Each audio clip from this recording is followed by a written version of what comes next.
Bom dia, a paz do Senhor a todos, sejam todos bem-vindos. Somos da Quarta Igreja Presbiteriana Renovada de Osasco, Família em Oração. Estamos aqui estudando o livro de Romanos, e a gente começou a estudar o capítulo 9, e a gente vai dar sequência hoje, esse capítulo que é muito bacana. Eu vou pedir aqui para o Cid fazer uma oração aqui para a gente estar começando. Cid, faz uma oração para a gente começar o estudo hoje. Bom dia, a paz do Senhor. Peço a você, meu Deus, permissão, para que nós podemos, Senhor, colocar nosso coração em entendimento, em discernimento, para a gente ter entendimento dessa palavra, que ela possa ser abençoada, que ela possa ser revelada aos que necessitam, Pai. Nos dê sabedoria, discernimento e um bom entendimento desse estudo. Abençoa a vida do Marcelino, do Edgar e de todos que estão participando dos nossos estudos. Em nome de Jesus eu peço e agradeço. Amém. Amém. Obrigado, Cid. Amém. Testando. Todos. Agora o Vilmar consegue falar, hein, Vilmar? Amém. Consegui voltar aqui, atualizei. Certo. Bom, todo mundo está vendo aí a tela, tá boa? O som tá bom? Tudo em paz? Ótimo. Tudo em paz aqui. Tá ótimo. Tá ótimo. Então vamos lá, vamos dar sequência aqui. Nós estamos estudando aqui a carta de Paulo aos Romanos, né? Uma das principais cartas dele, do nosso estudo aqui. Então a gente já viu vários capítulos, né? A gente sabe que a ideia principal de Paulo é trazer o evangelho, a salvação, né? A salvação em Cristo. E a gente já estudou, está bem estruturado, ele veio explicando aqui no decorrer da carta, né? A gente já veio falando sobre a salvação, a gente falou sobre pecado, a gente falou sobre judeus e não judeus, que a salvação é pela fé. E aí, no capítulo 8,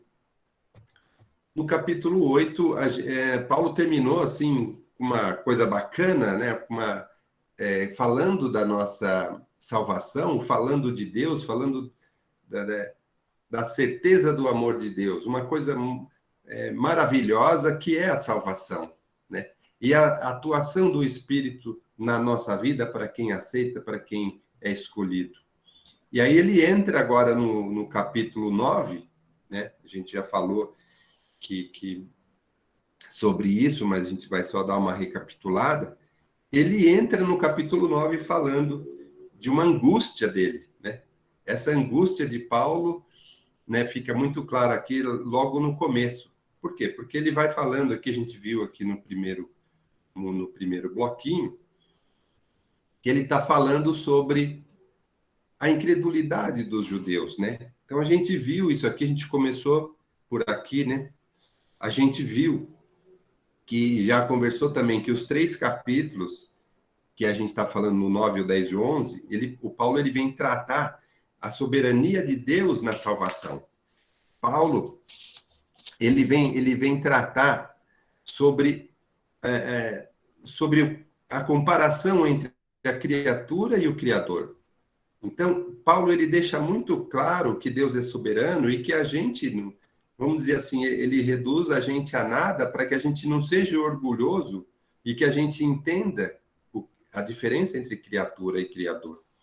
Ele vai explicar também, ele vai usar muito essa figura de vaso e oleiro para deixar isso muito claro. Então, a gente está vendo aqui que no capítulo 9 ele está tratando do fracasso de Israel. Então, ele vê o passado aqui. O fracasso, porque foi um povo eleito, foi um povo escolhido e fracassou em algumas coisas. E ele vai tratar isso no capítulo 9. No 10, ele vai falar, assim, da culpa de Israel nisso tudo. Que a gente tem, nós, né, como homens, a gente também tem uma parte aí onde a gente tem uma culpa dentro desse processo. Só que no capítulo 10 ele fala, então, do presente. Ele vai tratar a rejeição.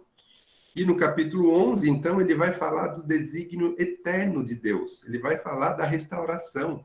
Ele vai falar dessa maravilha, né, da restauração, inclusive de Israel. Olha só, inclusive, porque ele está deixando claro para a gente a abrangência disso. Ele deixa claro também que temos uma parte muito forte, uma responsabilidade muito grande nos propósitos de Deus. Então, lembra que a gente já falou que a gente pode atrapalhar algumas coisas? Aqui vai ficar muito claro isso. Então, nesse primeiro bloquinho aqui, a gente já conversou sobre isso, da angústia de Paulo, né? Ele até falou que ele desejaria estar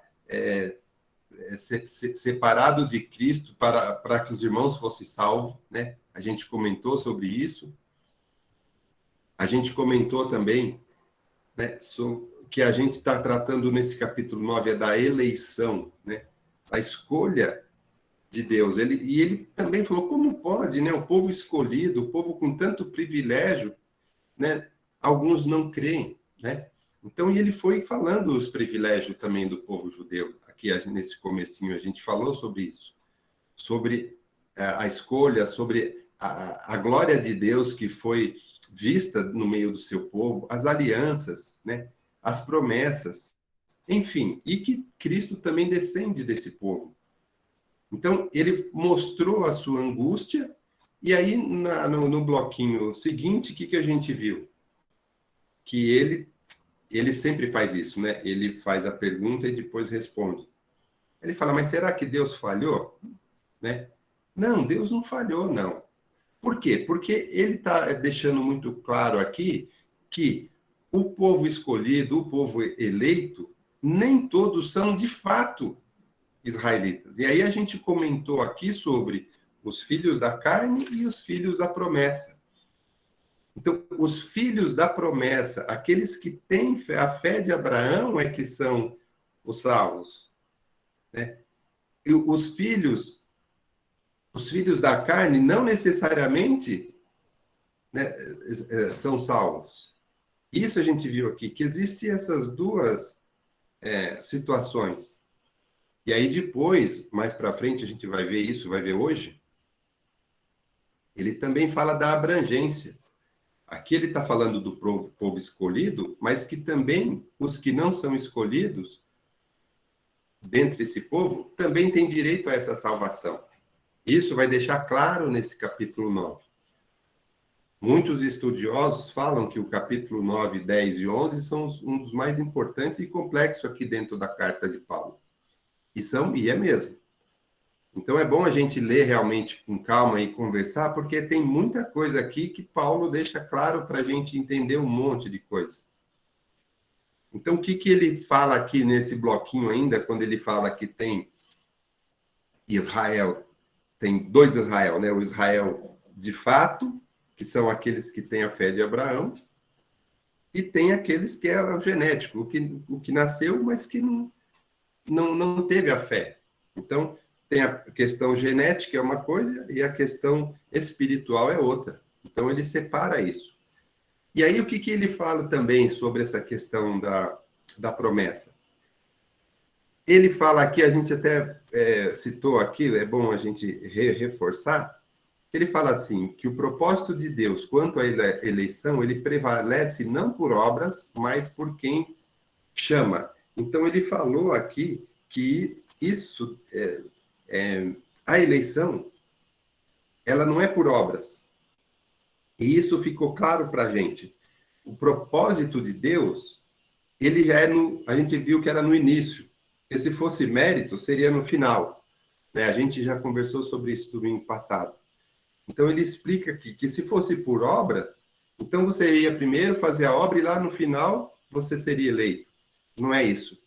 Tanto é que ele deu os exemplos e ele sempre cita as Escrituras, o Velho Testamento. Ele fala assim, de Jacó e de Esaú, né?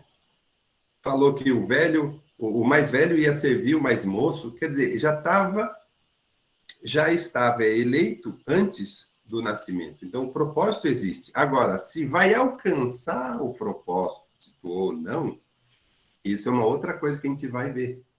Então, quando ele fala assim, ó, amei Jacó e me aborreci de Esaú, ele está falando que é uma eleição dele, é de Deus. Ele elege ou ele rejeita. Isso a gente viu também. Então, a gente viu que as promessas, ela não falhou. O povo, sim, pode falhar. Por quê? Porque já tem o propósito, existe, sim, um propósito, e que é soberano, que é de Deus, e que vai depender também da gente o que a gente vai fazer. Mas aqui ele deixa claro que não pode ser, a salvação não é merecimento por obras, e ele fala assim, pô, você pega Jacó e pega Esaú, se você for pensar bem, os dois também foram foram pecadores, né? Mas ele escolheu um e não o outro.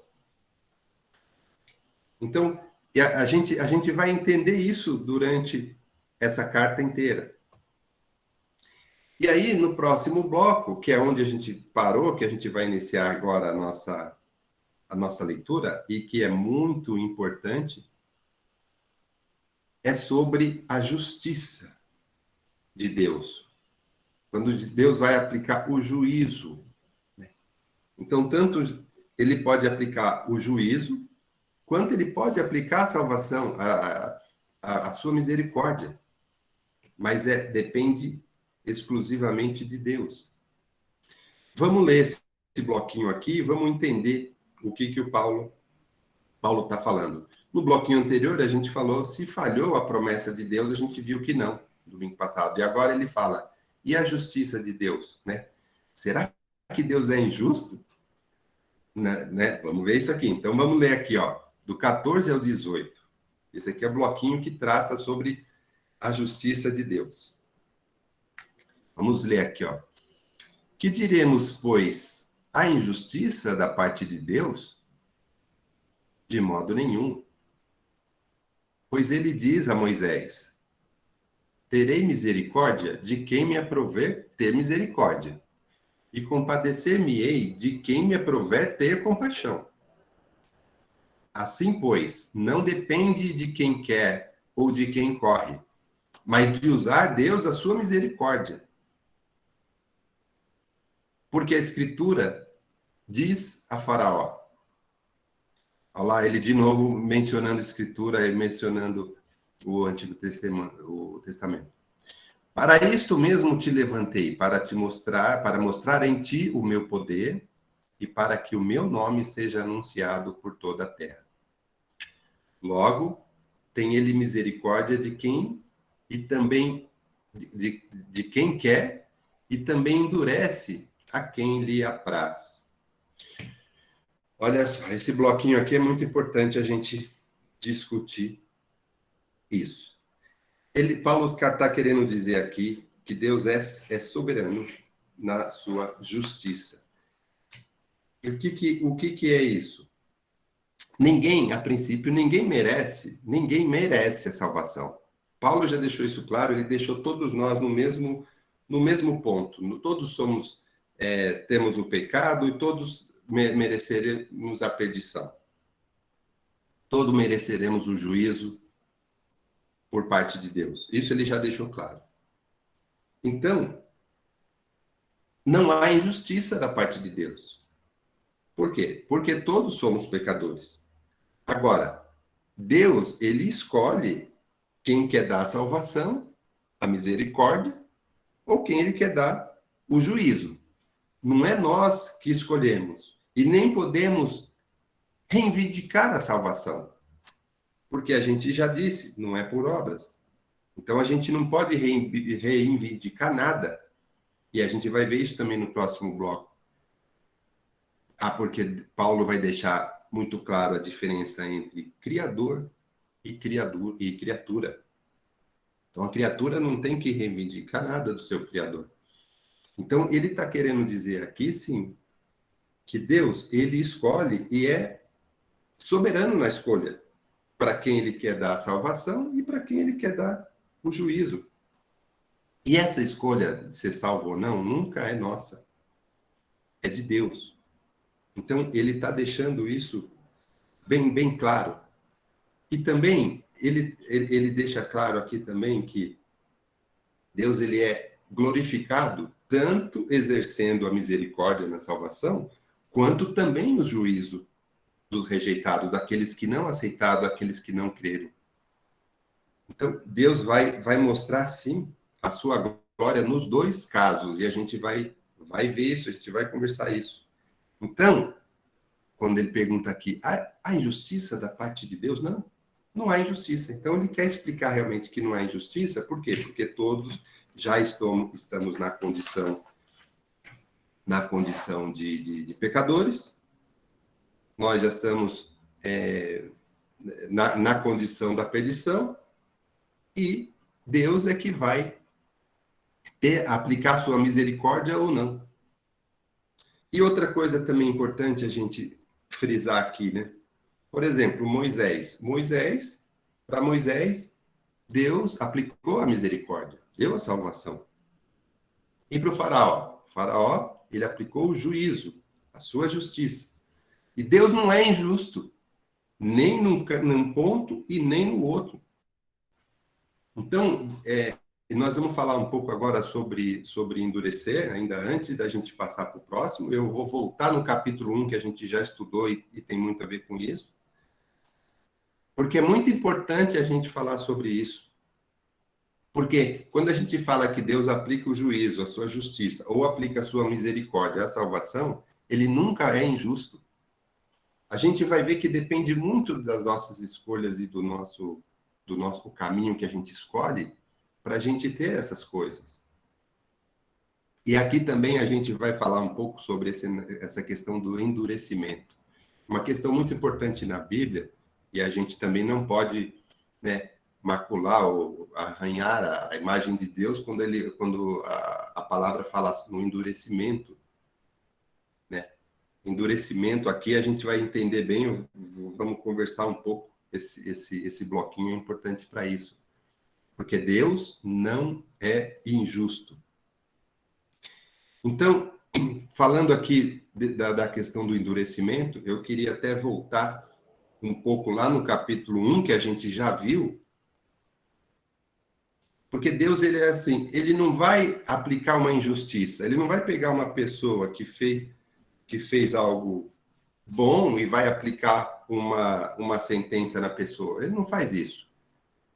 O que é injustiça? Injustiça é você merecer um negócio e receber outro. Isso é injustiça, e Deus não é injusto. Deus, ele permite que algumas coisas acontecem. Então, Deus não vai endurecer alguém que já não tenha endurecido pelas suas próprias escolhas, entendeu? Então, só voltando um pouco lá no capítulo 1, que a gente já conversou sobre isso e tem a ver com essa questão do endurecimento, o que é? Aqui a gente viu lá que, quando ele está falando que a fé é para todos, ele estava falando do povo de Israel que conhecia Deus e não seguiu Deus, né? E está escrito aqui no versículo 21, em seus próprios raciocínios obscureceram o coração insensato. Eles fizeram deuses estranhos, eles mudaram a glória de Deus. Então, eles fizeram deuses com a imagem de homem, que é corruptível, de aves, de quadrúpedes, de répteis. Então, e aqui está escrito assim, Deus entregou tais homens à imundícia. Ele entregou esses homens à imundícia. Está escrito assim, pela concupiscência do seu próprio coração.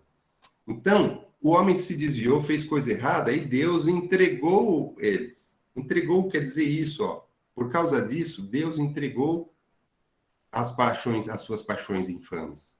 Então, ele está falando aqui, recebendo em si mesmos a merecida punição do seu erro. Então, no capítulo 1, quando a gente viu lá no capítulo 1, a gente falando de desvios do pecado, e que Deus entregou essas pessoas, quer dizer, ele permitiu, né? Ele permitiu que as pessoas colhessem o fruto dos seus atos.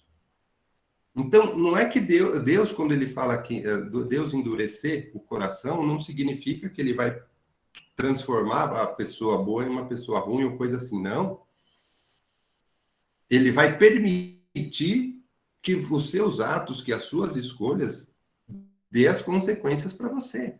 Então ele não foi lá mudar o coração do faraó, ele permitiu, o faraó, você não quer me escutar? Então você vai sofrer as consequências dos seus atos. Você não quer fazer, você vai sofrer. Então, aqui é muito importante a gente deixar claro esse conceito de endurecer, porque Deus não é injusto. Então, esse bloquinho, já estou terminando aqui, esse bloquinho aqui, o Paulo, ele quer dizer, deixar claro que Deus não é injusto. Ele pode aplicar o seu juízo ou aplicar a salvação, a sua misericórdia, de acordo com ele, com a soberania dele. Mas ele não vai aplicar uma injustiça. Então, você não vai ser, você não vai ser injustiçado por Deus. Então, essa daqui é a grande mensagem. E ele também vai anunciar o poder dele tanto numa ponta quanto na outra. Isso tem que ficar muito, muito claro. Então, a injustiça da parte de Deus, de modo nenhum, é o que está escrito aqui. Quer complementar, Edgar, antes da gente continuar aqui? Sim, Tá me ouvindo? Tá me ouvindo? Oi? Tá me ouvindo? Sim. Sim. Estava fora aqui. Então, a gente tem aí nós temos aí algumas coisas interessantes nesses capítulos agora, né? O Marcelino você já comentou bastante sobre a questão do compõe esses 3 capítulos aí, 9, 10 e 11, né? E eles têm, assim, uma interligação, né? Eles estão todos interligados no sentido de estar mostrando o fracasso do povo, a culpa. Depois ele fala do futuro, na questão dos desígnios de Deus.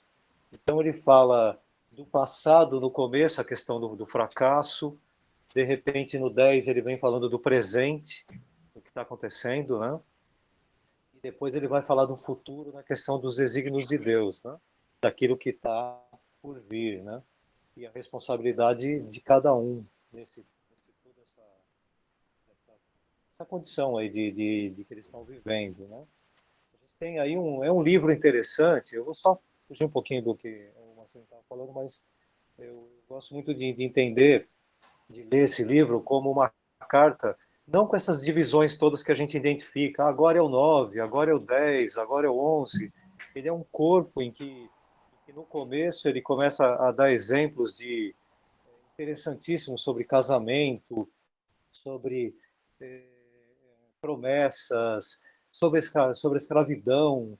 Depois ele fala de vaso, ele fala de lei, ele fala de coisas que faziam sentido para aquele povo naquela época. Então, às vezes, a gente está lendo e talvez seja interessante fazer um exercício de colocar isso tudo que ele mostra para aquele povo judeu para as nossas vidas, para a nossa vida e para a vida nossa na igreja.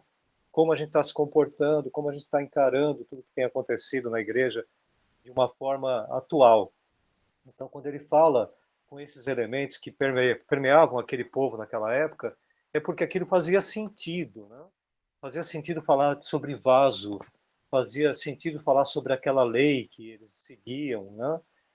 Fazia sentido falar sobre a escravidão, né? De uma maneira, a escravidão agora com Cristo.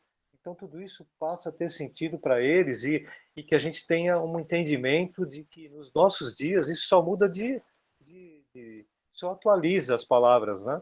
A gente continua vivendo tudo isso. Né?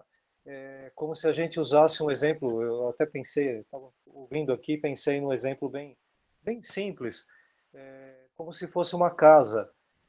Você tem, no passado, quando você começa a construir a casa, você faz os alicerces, você faz uma grande quantidade de obras embaixo, ali na parte subterrânea da casa, você faz tudo aquilo de uma maneira em que vai sustentar a parte de cima, vai dar sentido para a gente aquela parte de cima da casa e vai dar equilíbrio para aquela casa. Então, quando você vê o Velho Testamento, a lei, e tudo aquilo que aquele povo seguia no Velho Testamento, ele está na base. E aí surgiu essa casa em cima dessa base, que é Jesus Cristo agora, onde a gente está, onde ele habita e onde a gente está habitando, onde a gente está vivendo Cristo. Então imagine a casa sendo o Novo Testamento e sendo Cristo. Então você vive nesse novo contexto, mas baseado também em toda aquela lei que deu a sustentação para essa casa. Os patriarcas, as promessas, a lei fazem sentido de dar base para essa nova construção que veio com a nova aliança com Cristo. Então, assim, a gente está vivendo a gente está vendo isso tudo.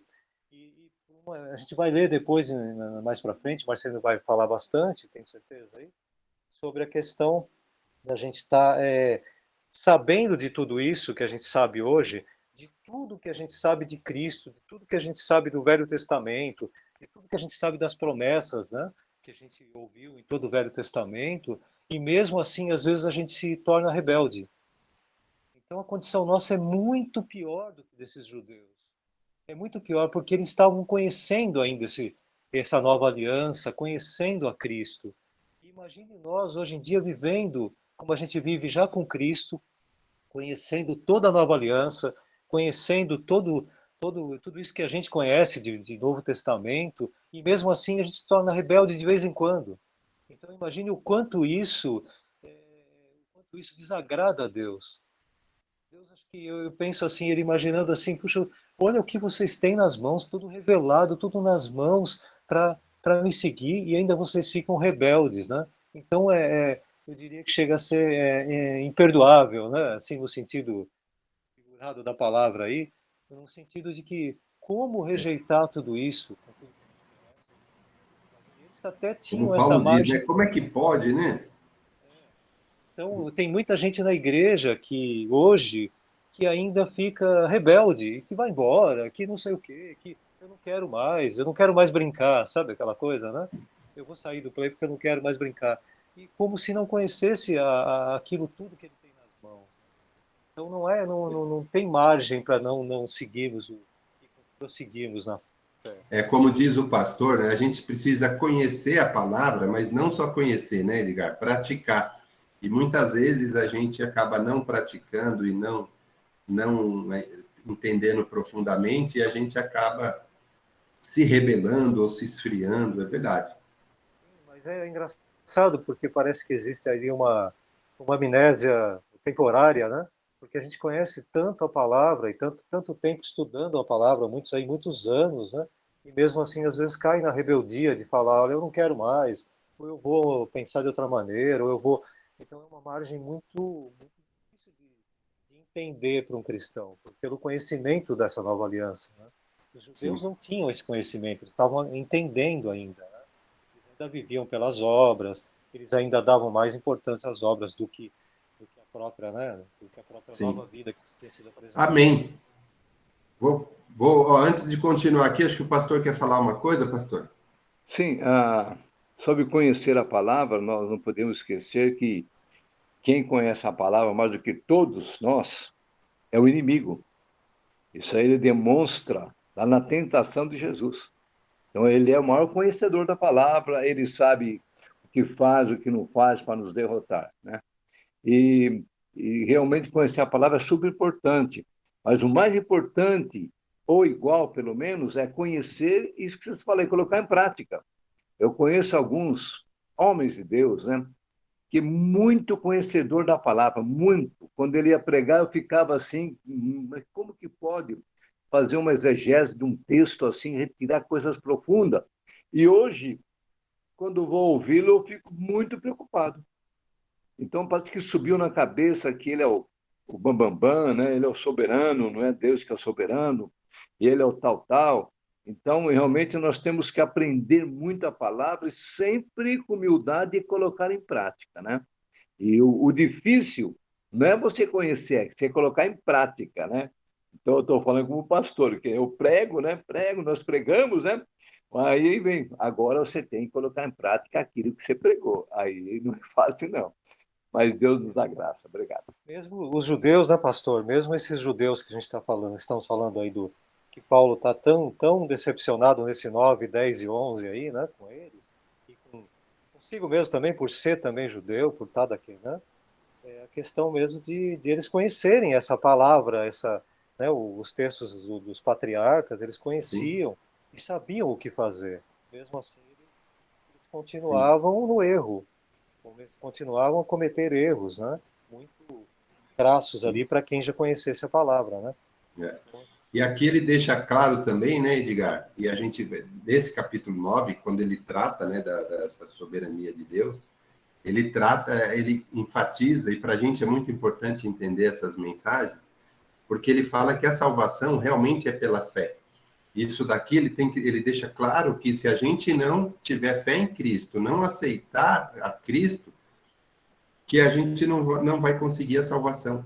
E aí ele vai explicando, né, cada vez mais, né, em bloquinho, né, ele vai explicando isso. E aqui ele falou da incredulidade dos judeus no primeiro bloquinho, depois ele falou das promessas de Deus, ele explicou por que não falhou. Aqui agora, nesse bloquinho, ele explicou da justiça de Deus, que ele é soberano para aplicar o juízo ou aplicar a misericórdia. E agora ele vai falar aqui, nesse próximo que a gente vai ler aqui, ele vai falar do quê? Da soberania de Deus, e ele vai pegar, agora a gente vai ver isso, ele vai pegar essas figuras de vaso e oleiro, e vai ficar muito claro para a gente a abrangência da salvação e o poder de Deus na eleição e na aplicação do seu juízo e misericórdia. Então vamos ler esse bloquinho, ele é um pouco maior, mas ele tem bastante informação bacana aqui. Ó, vamos ler aqui, ó, do 19 até o 29. Tu, porém, me dirás, de que se queixa ele ainda? Pois quem jamais resistiu à sua vontade? Quem és tu, ó homem, para discutires com Deus? Porventura pode o objeto perguntar a quem o fez, por que me fizesse assim? Ou não tem o oleiro direito sobre a massa, para do mesmo barro fazer um vaso para a honra e outro para a desonra? Que diremos, pois, se Deus, querendo mostrar a sua ira e dar a conhecer o seu poder, suportou com muita longanimidade os vasos de ira, preparados para a perdição, a fim de que também desse a conhecer as riquezas de sua glória em vasos de misericórdia, para a glória preparou de antemão, os quais somos nós, olha que beleza, os quais somos nós, a quem também chamou, e não só dentre os judeus, mas também dentre os gentios. Assim como também diz em Oséias, chamarei povo meu ao que não era meu povo, e amada a que não era amada. E no lugar em que se lhes disse, vós não sois meu povo, ali mesmo serão chamados filhos de Deus vivo. Mas, relativamente a Israel, dele clama Isaías. Ainda que o número dos filhos de Israel seja como a areia do mar, o remanescente é que será salvo, porque o Senhor cumprirá a sua palavra sobre a terra, cabalmente e em breve. Como Isaías já disse, se o Senhor dos Exércitos não nos tivesse deixado descendência, ter-nos-íamos tomado como Sodoma e semelhantes a Gomorra. Olha, esse trecho aqui temos que prestar muita atenção, é um dos mais importantes. Eu grifei algumas coisas aqui para a gente refletir. A gente lê realmente esses capítulos uma vez só não é suficiente, não é. A gente precisa ler com calma e entender. Porque assim, quando ele já começa dizendo assim, por que ainda se queixa? Quer dizer, não temos que nos queixar ou resistir a uma vontade divina, porque ele está deixando muito claro que o nosso lugar é como criatura e o lugar de Deus é como criador. Então ele já está falando, ó, então não adianta a gente querer resistir ao Criador. Então ele está deixando isso claro, porque ele fala que é o Criador é que decide, é o Criador é que escolhe. E aqui ele vai deixar claro, eu já falei um pouco sobre isso, que Deus vai mostrar a sua glória, tanto numa ponta, aplicando o juízo nos vasos de ira, vamos falar sobre os vasos de ira, como ele também ele mostra a sua glória na sua misericórdia, que ele chama aqui vasos de misericórdia. Olha só como é bacana isso. Então, veja bem, quando a gente fala assim, mostrar a sua ira e dar a conhecer o seu poder nos vasos de ira, ele está falando aqui, ó. Deus suportou com muita longanimidade os vasos de ira. Então, esse suportar que ele tolera, ele permite que isso aconteça. A gente já falou sobre isso, Paulo está explicando, é muito importante a gente enfatizar isso. Então, veja bem, os vasos de ira. Então, quando a gente fala, tem muita gente, você pega muita gente que não crê, muita gente que está no pecado, está fazendo coisa errada, está blasfemando, está fazendo tanto mal. Deus, ele tem sim o poder de fulminar essas pessoas, ele pode fazer isso. Mas ele tolera, ele suporta, e não é pouca longanimidade. Paulo está falando aqui, até enfatizei, é muita longanimidade. Então, ele está querendo dizer que existem esses vasos e que Deus suporta. Suporta sim. Por quê? Né? Ele suporta para que muita gente já acabou de voltar lá no capítulo 1, para que as pessoas também colham os frutos das suas escolhas. E Deus, ele vai deixar sim, ele vai permitir sim que algumas coisas aconteçam com esses vasos de ira, vai permitir sim. Ele não vai ser injusto. Ele pode aplicar o juízo nos vasos de ira? Pode. É assim como ele também pode aplicar misericórdia? Pode. É ele que vai decidir. Então, ele está deixando claro que, tanto ao permitir, ao suportar, ao tolerar esses vasos de ira, ele também vai mostrar a sua glória, assim como tem feito. Assim também, ele vai nos permitir conhecer as riquezas nos vasos de misericórdia, que para a sua glória preparou de antemão. Olha lá, os quais somos nós. Gente, olha que maravilha de palavra, quando a gente está falando aqui da salvação, dos eleitos, dos escolhidos. Ele fala a quem chamou. Chamou, quer dizer que nos escolheu. E aí ele fala assim, ó, agora ele está fazendo a abrangência maior. Não só dentre os judeus, mas também dentre os gentios. Então, veja bem, ele está falando aqui, pessoal, resumidamente, a salvação é para todos. Então, a salvação é para todos. E ele diz que não é agora, quando Jesus veio deixar isso claro para a gente. Que não é só, agora está tudo fazendo sentido na nossa cabeça. Aquele povo eleito, aquele povo escolhido, né, a ele pertence a salvação. Jesus veio e disse, é para todos a salvação. E demais, pode ser que não seja para todos os geneticamente judeus, e sim aqueles que têm a fé. Então, e ele está deixando claro aqui e mostrando no Antigo Testamento, de novo, o Paulo está trazendo lá o Velho Testamento aqui, ele está falando assim, ó, Oséias já não disse lá que chamarei aquele que não era meu povo, aquele que não era amada, vou chamar de amada. Ele está falando, tá vendo? Já era previsto que mesmo o povo que não era escolhido também poderia ser salvo. Olha lá, ele falou também assim, ó, vós não sois meu povo, mas ali mesmo serão chamados filhos de Deus vivo. Olha só, ele está falando a abrangência. Aqui nesse pedaço está muito claro para a gente a abrangência da salvação. Agora está tudo clareando. E ele está falando, e agora voltando ao 27, ele fala, agora voltando a Israel. Isaías fala o quê? Voltando a Israel, que é o povo escolhido. Ainda que o número dos filhos de Israel seja como a areia do mar, é só um pedaço que será salvo, o remanescente será salvo.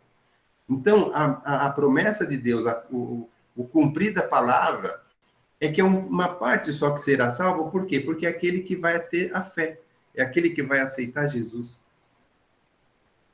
Esses serão salvos. Então, aqui está a nossa alegria da nossa salvação. Aqui ele está deixando muito claro que ele comparou aqui no começo, tanto os vasos de ira, quanto os vasos de misericórdia, que são de soberania de Deus escolher e permitir. Ele não é injusto, falamos no passado, no bloquinho passado, que Deus não é injusto, e ele vai aplicar a misericórdia, a salvação para aqueles que tiver a fé. Mas ele não é só o povo de Deus, é todos. Agora que ele está deixando claro isso, é para todos, mas tem que ter fé em Jesus. Tem que aceitar Jesus como nosso Salvador. Então, esse é a grande mensagem aqui que ele traz para a gente. E ele mostra nas Escrituras que já era previsto que os que não eram povo eleito, que não eram judeus, também seriam salvos. E agora que chegou a hora. Então, quando Paulo traz o Evangelho, quando ele traz Jesus Cristo, ele fala que realmente essa salvação é para todos. E isso que é bacana. Então, ele fala assim, alguns serão salvos e outros não. E lá no final, quando ele fala assim, se o Senhor dos Exércitos não nos tivesse deixado descendência, ter-nos-íamos tornado como Sodoma e semelhantes a Gomorra. Quer dizer, então, se não tivesse ninguém que fosse elegível à salvação, aí ia acontecer igual aconteceu com Sodoma e Gomorra. Lembra quando foram exterminadas? Por quê? Porque não tinha ninguém para ser salvo ali. Agora, dentro do povo de Israel, deixou que ele chama aqui de descendência ou remanescência? Sim, aqueles que escolheram o caminho da fé, a mesma fé que Abraão. E assim como agora em Cristo, a gente também tem essa possibilidade da salvação. E aí, de novo, agora eu falo uma coisa que eu sempre falo aqui, né, que depende de nós, das nossas escolhas. Depende de nós escolhermos aceitar Cristo, depende de nós queremos. E Deus nunca vai ser injusto. Então, a gente tem as nossas escolhas, sim. Então, se a gente crê, se a gente tem fé em Jesus, a gente aceitar Jesus, nós vamos ter a salvação.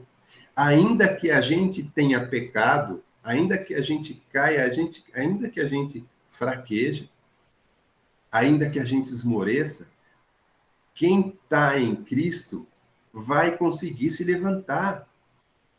Não é assim, agora que eu estou em Cristo, pequei e acabou, não. A gente sempre vai ter a chance da salvação. Deus está deixando isso claro. E é uma escolha nossa. E nós podemos ter, sim, todos nós. Depende da nossa escolha. Se a gente escolheu aceitar Jesus, se a gente escolheu deixar nossa vida nos caminhos de Deus, ainda que a gente tropece, a gente vai ser salvo. Por quê? Porque quem está em Cristo, quando peca, vai se sentir mal, vai se arrepender, vai querer fazer a coisa certa de novo e vai ter, sim, a salvação. Deus não vai ser injusto com a gente. Esse bloquinho aqui, para mim, é um dos mais importantes para a gente ficar claro isso, da abrangência da salvação, que é para todos, mas que é uma escolha nossa e pelo caminho da fé, a fé em Cristo. E também da soberania de Deus aplicar o juízo nos vasos de ira, ou a salvação, ou a sua misericórdia. Então, depende da gente também, depende da nossa escolha também, é claro, de estar trilhando esse caminho. Quer falar alguma coisa? Quer complementar? Marcelino, tem aí esse exemplo do vaso, né? É uma coisa que talvez nos dias de hoje a gente não tenha tanta proximidade ao oleiro, né, que a gente chama de a pessoa que trabalha com barro ali e tal, né? Mas a gente também conhece, vê aí pela TV, assiste as coisas e tal. E eu tive a oportunidade de ficar muito próximo de gente que restaurava, né? Há um tempo atrás eu visitei alguns lugares tal que as pessoas restauravam objetos, né? Restauravam objetos de arte, né? E é impressionante como o restaurador, quando ele é profissional e é colocado nas mãos dele uma restauração, como ele consegue pegar algo tão fragmentado, tão cheio de fissuras, quebrado, feio, que já perdeu a cor, que está com problemas na estrutura, como é que ele consegue restaurar aquilo nos mínimos detalhes? Eu fiquei impressionado de ver. Ele chega a colocar grãozinhos nos lugares onde está faltando a cor, pigmentação, em mínimos detalhes, com uma lente de aumento. Eu fiquei impressionado de ver isso. E eu estava pensando agora como se você se colocar nas mãos desse restaurador, né? Você todo quebrado, com problemas que na vida realmente foi causando aí, né? Foi fazendo com que você ficasse daquela maneira, né? E esse refazer que a gente faz, às vezes é restaurar mesmo, não é, quebrar tudo e fazer de novo. Às vezes é só restaurar mesmo, Deus. Mas aqui aí é colocado na mão de um restaurador, aquele objeto. Então você tem que se colocar na mão de um restaurador. E ele, como Deus vai ali, Deus faria isso, né? Imagine você ali pegando os detalhes que eram a essência sua, que era aquilo que para que ele formou você, né? Quando ele fez aquele vaso, ele formou você para ser um vaso de honra, para ser um vaso que vai ornamentar, que vai sustentar, que vai poder ter elementos que vão dar vida, né? Alimento, água, coisas desse tipo. E quando Deus restaura você nos mínimos detalhes, quando você se coloca nas mãos desse restaurador, você vai voltar àquilo que você era como essência, para aquilo que você foi criado, né? Então eu sempre faço essa analogia de vaso e pessoa como aquele vaso que está lá no canto todo arrebentado, você fala, eu vou dar um jeito nele. Você não é o especialista, mas Deus pode fazer. Você não consegue restaurar como Deus restaura esse vaso, né? Você não consegue fazer nada naquele vaso. Você vai tentar fazer alguma coisa, ele vai ficar mais ou menos. Deus faz perfeito. E ele vai restaurar você. Mas para isso precisa estar na mão desse restaurador, precisa estar nas mãos dele, né? Sim, É uma condição isso. mesmo própria da gente, às vezes, né? Eu estou quebrado mesmo e agora não tem mais jeito, e aqui, né? Daqui é só quebrar tudo e jogar no lixo. Não. Tem como restaurar sempre. Tem Por jeito. mais que esteja deteriorado, por mais que esteja quebrado. E a nossa vida é assim, né? E ele usa essa questão do vaso mesmo como um vaso de honra e desonra, assim como existem vasos suntuosos, existe aquele vaso mais simples que é utilizado para uma coisa mais não tão para a sociedade tão nobre, mas ele tem sua função. Então ele pode ser restaurado tanto o vaso simples como aquele vaso gigante do palácio de Buckingham, não sei aonde e tal. Então todos os vasos pertencem a essa possibilidade de restauração, tanto um Sim, vaso simples como um vaso super de luxo, né? Então isso sim. é bem exemplificado numa Amém. analogia, né? Eu vou agora. Não vai dar tempo da gente falar a última parte, porque já só temos 5 minutos. Eu vou passar para o pastor e aí a gente termina esse finalzinho aqui no domingo que vem para começar a falar do 10. Pastor? Amém. Só para complementar essa palavra que o Edgar disse, é realmente que nós somos um vaso e muitas vezes nós vasos tudo quebrado, né? Tudo rebentado, e pela misericórdia de Deus ele vai pegando os caquinhos do vaso e nos monta, né? E nos torna um vaso novo através da graça do Senhor Jesus.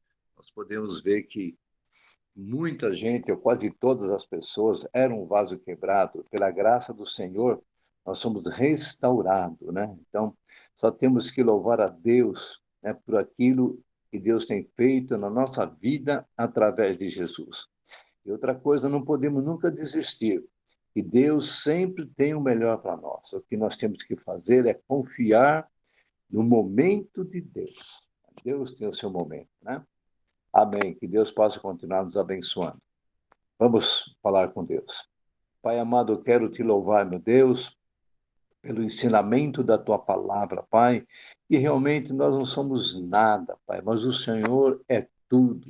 E nós precisamos, Pai amado, que esse tudo que é o Senhor seja o Senhor da nossa vida, aquele que que manda na nossa vida, aquele, Pai amado, que tem poder, Pai amado, de restaurar todos os tipos de vasos, como nós, fomos um vaso quebrado, moído, e o Senhor tem restaurado, Pai. Pai amado, continua abençoando, Pai amado, o Edgar, Pai amado, Marcelino, abençoe todos, Pai amado, que assistem a escola dominical, que nós possamos valorizar aquilo que Deus tem feito na nossa vida através de Jesus Cristo, Pai. Muito obrigado, Senhor amado, por esse ensinamento precioso que a tua palavra, que nos dá força, nos dá ânimo, nos dá coragem, nos dá vigor, Pai amado, e nos dá esperança de um dia melhor para todos nós. Obrigado por tudo. Pai amado, quero abençoar, Pai amado, todas as pessoas que estão ouvindo. Pai amado, quero abençoar também, através da cura, da libertação, das pessoas que necessitam, Pai amado, da cura, da libertação, do consolo, Pai amado, assim como o Tiago, Pai amado, que a sua sogra faleceu. Pai amado, que o Tiago tenha realmente um encontro com Deus e seja uma bênção nas tuas mãos, porque nós cremos nisso, Pai. Junto com ele, tantas outras pessoas que precisam dessa bênção, e essa bênção seja alcançada, Pai. Obrigado por tudo. Abençoe hoje, Pai amado, a ceia do Senhor. Deus amado, que haja um mover do teu Espírito Santo, que o teu Espírito Santo esteja agindo em cada coração. Muito obrigado, Pai amado. Também quero pedir, Pai amado, para os dizimistas da nossa igreja. Deus amado, multiplique as bênçãos financeiras para todos eles também, Pai amado. E, Pai amado, que nesse domingo seja um domingo de bênção, de restauração, mas, sobretudo, de um avivamento espiritual, em nome de Jesus. Amém. Amém. Shalom, Adonai, Edgar. Fica na bênção. Paz, Senhor, a todos. Bom domingo. Tem o culto hoje. Chegada a hora do macarrão. Senhor, bom domingo. Bom domingo a todos. Pai do Senhor. Obrigado, pessoal. A paz do Senhor.